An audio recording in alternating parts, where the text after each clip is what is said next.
उसके आधार पे टिका हुआ है, ब्रह्मा जी जान न पाए। फिर जल में से 2 वर्ण सुनाई दिए, त प त प त प, और लगा कि जिसने मेरा सर्जन किया है उसकी ये आज्ञा है कि मैं बैठ के तप करूं।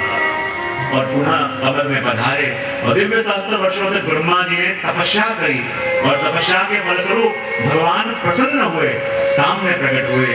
और सामने प्रकट होकर भगवान ने कहा, देखो ब्रह्मा जी, मैं तुम पे प्रसन्न हुआ हूं और सृष्टि के सर्जन का कार्य मैं आपको सौंपना चाहता हूं।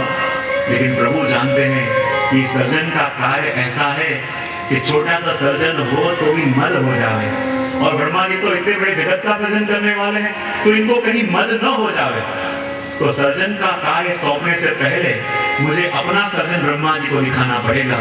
और ये विचार करके अपने नेत्र ब्रह्मा जी के नेत्रों में भगवान ने स्थिर कर दिए। और जैसे ही ब्रह्मा जी के नेत्रों में अपने नेत्र स्थिर करे और भगवान की कृपा से ब्रह्मा जी को गोलोक धाम के दर्शन हुए। क्या देखा, ऐसे सुंदर वन उपवन, इतनी सुंदर वाटिकाएं हैं, ऐसा दिव्य गोलोक धाम जहाँ रंग बिरंगी पुष्प से आच्छादित वन है, सुंदर वाटिकाएं हैं, रंग बिरंगे सुंदर कुआरे जहाँ उड़ रहे हैं, जहाँ पोखराज से जड़ी हुई भूमि है, जहाँ अनेक अनेक रत्नों से जड़े हुए भवन हैं। ब्रह्मा जी दर्शन कर रहे हैं, वहाँ सुंदर वाटिका का दर्शन हुआ और वहाँ प्रभु की एक लीला का दर्शन ब्रह्मा जी को हुआ। बोले कौन सी लीला का दर्शन हुआ? करोति मानं बहुधा प्रिंखं श्रिताय कुसुमाकरानुगे विलीयमाना प्रियकर्मरायति। सबसे पहले भगवान ने ब्रह्मा जी को जब अपने गोलोक धाम के दर्शन कराए, तो उस गोलोक धाम के दर्शन में ब्रह्मा जी ने सबसे पहले प्रभु की हिलोला लीला के दर्शन करे। देखो अपने पुष्टि मार्ग में जितने भी मनोरथ हैं वो कोई कल्पित नहीं है, वो सारे मनोरथों के प्रमाण श्रीमद् भागवत जी में है। परिंखम शिलाया कुसुमा करानुगई, कैसा हिलोला जो सुंदर पुष्पों से सजाया हुआ है, पुष्पों से सुंदर जड़ा हुआ है, ऐसा सुंदर हिलोला ब्रह्मा जी देख रहे हैं। और क्या देखा, मानो अभी अभी वर्षा रुकी है और सारे गोलोक धाम की भूमि हरित हो गई है, तरह तरह के सुंदर लता पताएं खिली हैं, लता पता में रंगे रंगी फूल खिले हुए हैं। और सामने से ठाकुर जी और उनके सखाए आ रहे हैं और इस तरफ से सखियां प्रतीक्षा कर रही हैं, अब राधा जी पधारेंगी, राधा जी पधारेंगी। और उसी समय सामने से राधा जी अपनी सखियों के संग पधार रही हैं। और राधा जी का आज ऐसा अद्भुत स्वरूप, ऐसा अद्भुत स्वरूप कि आज राधा जी ने अपने मस्तक से लेके चरणारविंद तक के भारी श्रृंगार धारण करे। मस्तक से लेके चरणारविंद तक के इतने भारी श्रृंगार, इतने भारी श्रृंगार।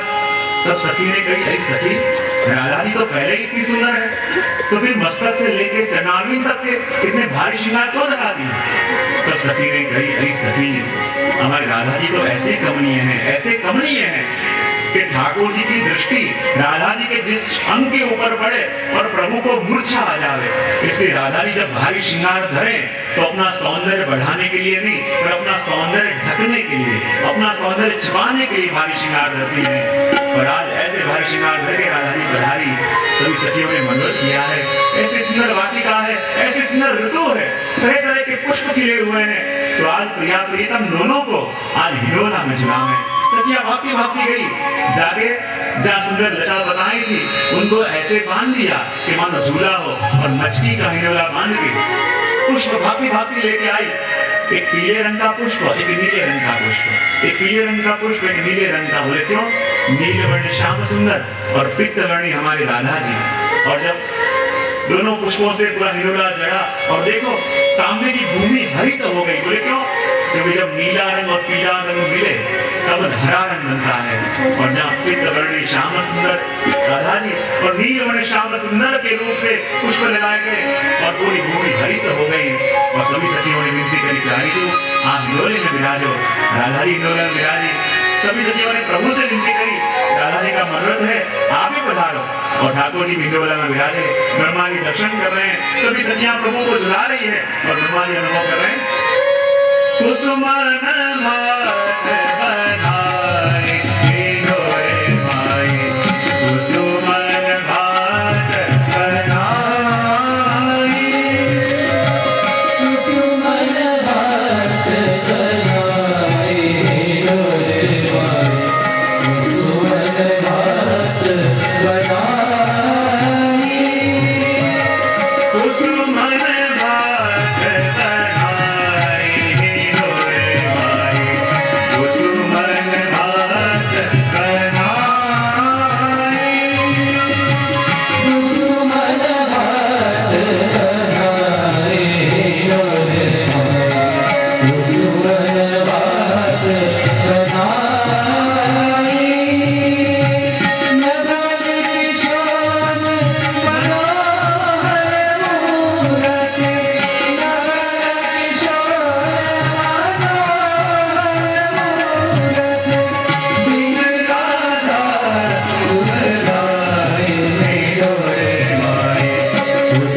ठाकुर जी इस कोने में विराज रहे हैं और राधा जी उस कोने में, और राधा जी को लगे ये श्याम सुंदर है, मेरा तो आज मनोरथ है कि इतने दूर विराज के न झूलो, आप मेरे संग विराजो और अपना श्रीहस्त मेरे कंधे पे पधराओ और फिर झूलो। और ठाकुर जी भी देख रहे हैं, ये सारी सखियां देख रही हैं, ठाकुर जी को बड़ा संकोच हो रहा है और राधा जी का ताप बढ़ने लगा। अरे प्रभु, आप इतने दूर क्यों विराज रहे हो, आप मेरे पास विराज दो, अपना श्रीहस्त मेरे कंधे पे पधराओ और फिर मैं आपके संग झूलूं। तो ठाकुर जी को संकोच हो रहा है, राधा जी का ताप बढ़ने लगा। तो इस घनश्याम ने तो राधा जी का मनोरथ पूरा नहीं किया, पर उस आकाश वाले घनश्याम ने राधा जी का मनोरथ जाना और आकाश में काले काले बादल बन जाने लगे, बिजली चमकने लगी, बादल गरजने लगे, और जैसे ही काले काले बादल छा जागे, बिजली चमकने लगी, बादल गरजने लगे और राधा जी कहने लगी, अरे श्याम सुंदर देखो बादल गरज रहे हैं, बिजली चमक रही है, मुझे बड़ा भय लग रहा है, मुझे बड़ा डर लग रहा है। प्रभु को लगा राधा जी बड़ी सुकुमार है और बादल गरजने के कारण उनको भय लग रहा है, बोले चिंता न करो, आप मेरे पास आके बैठ जाओ। और जैसे राधा जी पास आ गए, अपना श्रेयस राधा जी के कंधे पे बजाया, राधा जी का मनोरथ पूरा हुआ। और हमारी दर्शन करते हैं,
सड़क के फिर से उस कोने में जाके बैठे।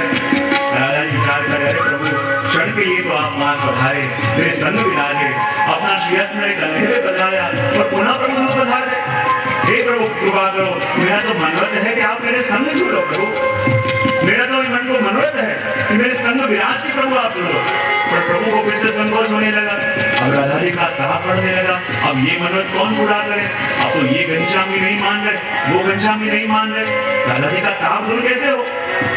वही जितनी राधा जी की सखियां खड़ी थी, सभी सखियों ने राधा जी के ताप को जान लिया। देखो राधा जी को मनोरथ है कि वो श्याम सुंदर के संग झूले, पर ठाकुर जी को इतना संकोच हो रहा है कि संग झूलने से संकोच हो रहा है, तो अपन को युक्ति करें ताकि राधा जी का मनोरथ फिर से पूरा हो जाए। और सखियों ने अंदर अंदर एक दूसरे को इशारा किया, सब मिल के पास आ गई और हिंडोला इतनी जोर जोर से धोखा देने लगी कि हिंडोला बिल्कुल आकाश तक जाने लगा, इतनी जोर जोर से हिंडोला धुनावे कि हिंडोला बिल्कुल आकाश तक जावे।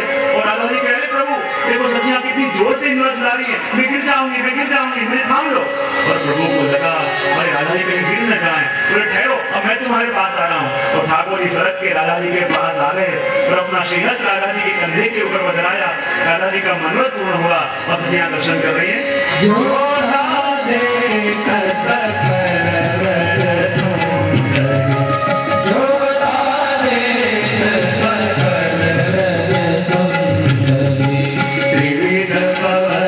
सुखदाई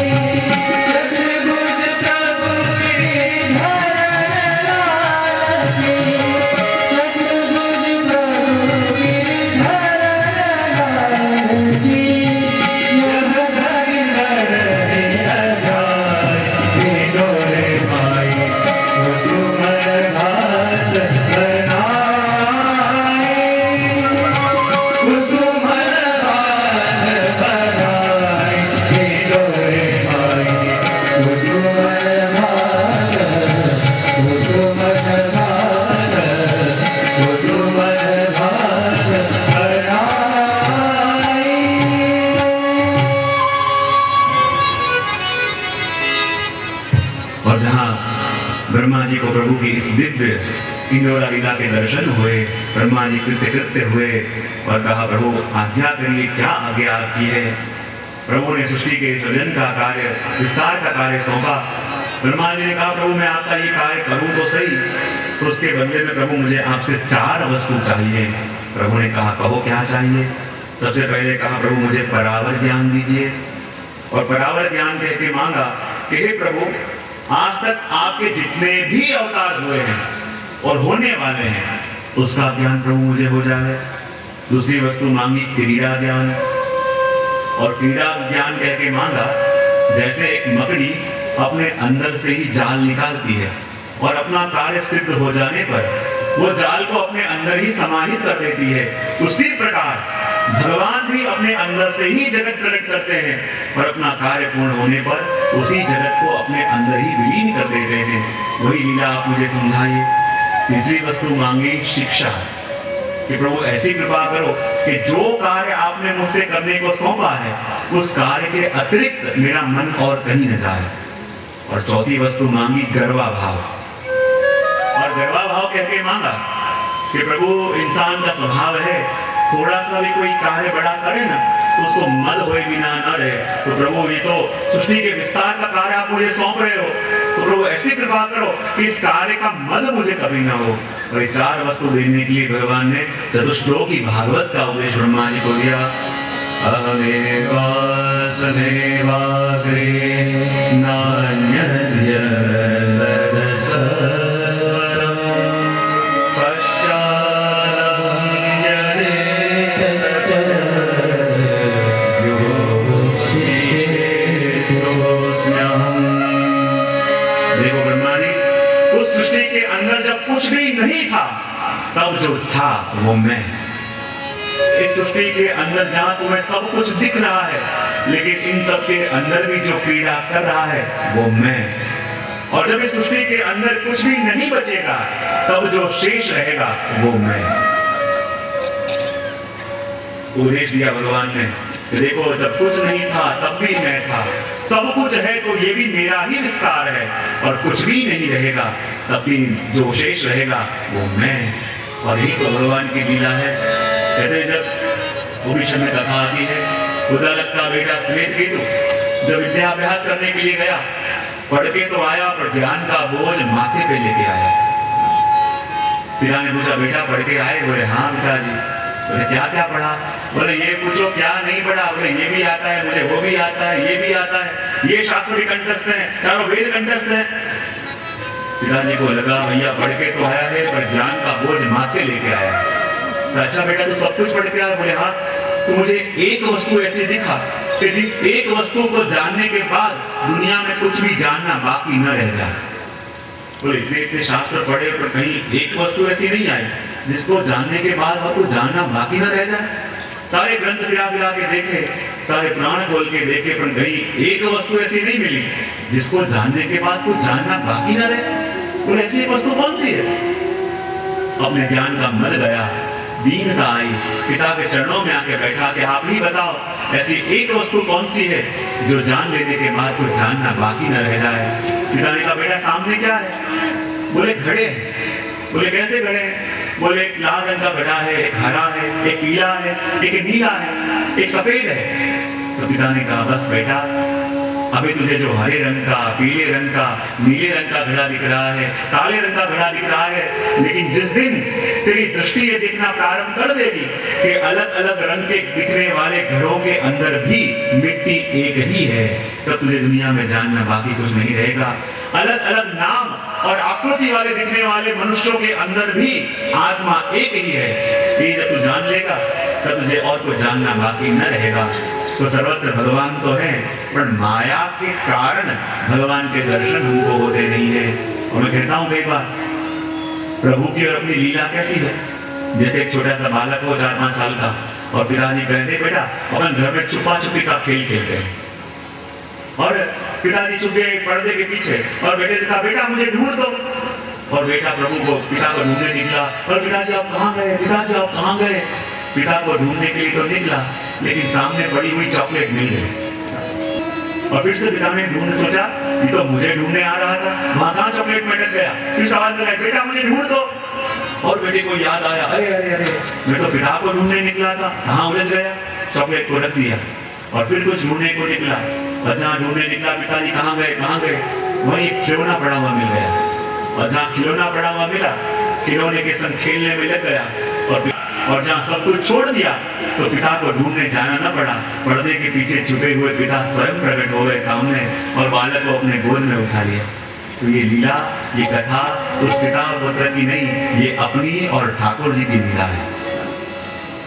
एक जीव रूपी बालक को प्रभु ने कहा, बेटा मुझे ढूंढ दो। और प्रभु माया का पर्दा करके पीछे छुप गए और अपन प्रभु को ढूंढने के लिए भी निकले। और कोई खिलौना पड़ा हुआ मिल गया। और खिलौना मिला यानी कोई दुकान मिल गई, कोई फैक्ट्री मिल गई, कोई कारखाना मिल गया। और उससे खेलने में इतने उलझ गए कि पिता को ढूंढने निकले थे, ये बात ही भूल गए। पिता को लगा, अरे बेटा तू मुझे ढूंढने निकला था, कहाँ उलझ गया, बेटा मुझे ढूंढ दो।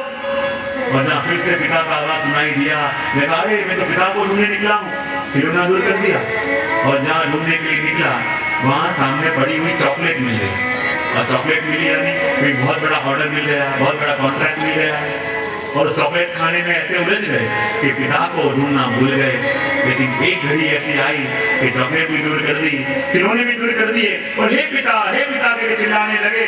तो पिता को रहा कि अब इसे मुझसे कुछ नहीं चाहिए, अब इसे मेरी आवश्यकता है। और पर्दे के पीछे छुपे हुए पिता सामने प्रकट हो गए। क्योंकि हमारे प्रभु का स्वभाव भी कैसा है, उस माँ की तरह। हम जब प्रभु को पुकारते हैं तो प्रभु का स्वभाव भी उस माँ की तरह है। जब माँ रसोई बना रही है और छोटा सा बच्चा कमरे में खेल रहा है, जब वो पुकारता है माँ को, माँ माँ माँ करके, तो माँ सोचती है इसे मेरी आवश्यकता है या मुझसे कुछ आवश्यकता है। और माँ पहले जाती है और बच्चे को कुछ खेलने का खिलौना दे जाती है। और बच्चा खेलने में उलझ जाए, माँ को लगे ये मुझे बुला तो रहा था पर अभी इसको मेरी आवश्यकता नहीं है, मुझसे कुछ आवश्यकता है। तो खिलौना दे के भैया फिर से काम करने लगे। थोड़ी देर हुई, फिर बच्चा चिल्लाए माँ माँ माँ। माँ को फिर लगा कि इसको मेरी जरूरत है या मुझसे कुछ जरूरत है। कुछ खाने का लेके गई और उसको दे आई और फिर से खाने में लग गया।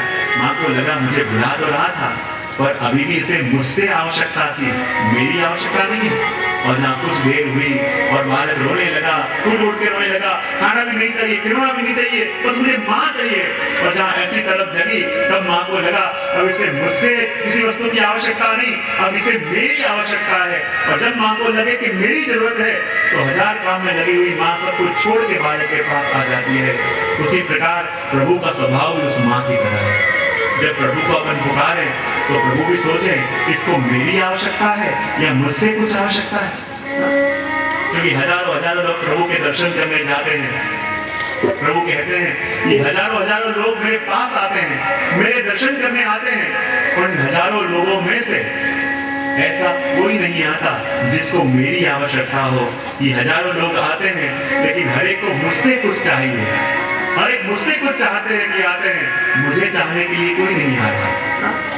अपन भी सोचे कितनी बार प्रभु के पास गए और कितनी बार प्रभु के पास जाके प्रभु से मांगा और कितनी बार प्रभु के पास जाके प्रभु को मांगा। हाँ, अपने आप को पूछ के देखना कि कितनी बार प्रभु के पास गए और कितनी बार प्रभु के पास जाके प्रभु से मांगा और कितनी बार प्रभु के पास जाके प्रभु को मांगा। प्रभु कहते हैं यदि मुझे मांगने वाला कोई आ जावे तो मैं तो अपने आप को सौंपने को तैयार हूँ। और आज हजारों की भीड़ मेरे पास आती है, सब मुझसे कुछ चाहते हैं पर मुझे चाहने वाला कोई नहीं आता। वो तो युगों से परीक्षा कर रहे हैं, अपने पंजे पे ऊंचा खड़ा होकर देखते हैं कि शायद तो वो इन हजारों की भीड़ में एकाध ऐसा मिले जो मुझसे न चाहता हो, जो सिर्फ मुझे चाहता हो। अपने आप को सौंपने को तैयार हूँ, लेकिन प्रभु की आशा हमेशा वही व्यक्त हो जाती है। जो भी मेरे पास आते हैं मुझसे चाहने वाले आते हैं, मुझे चाहने वाला कोई नहीं आता। इसलिए प्रभु ने इस माया का आवरण करके ये लीला अपन के संग करी है। और फिर माया का परिचय देते हुए कहते हैं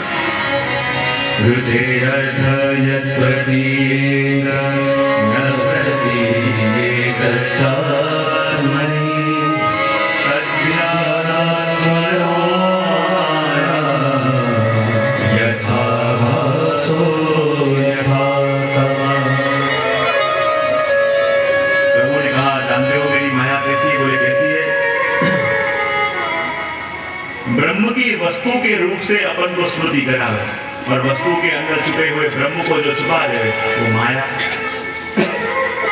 जो है उसको ढक देवे और जो न हो उसको दिखावे।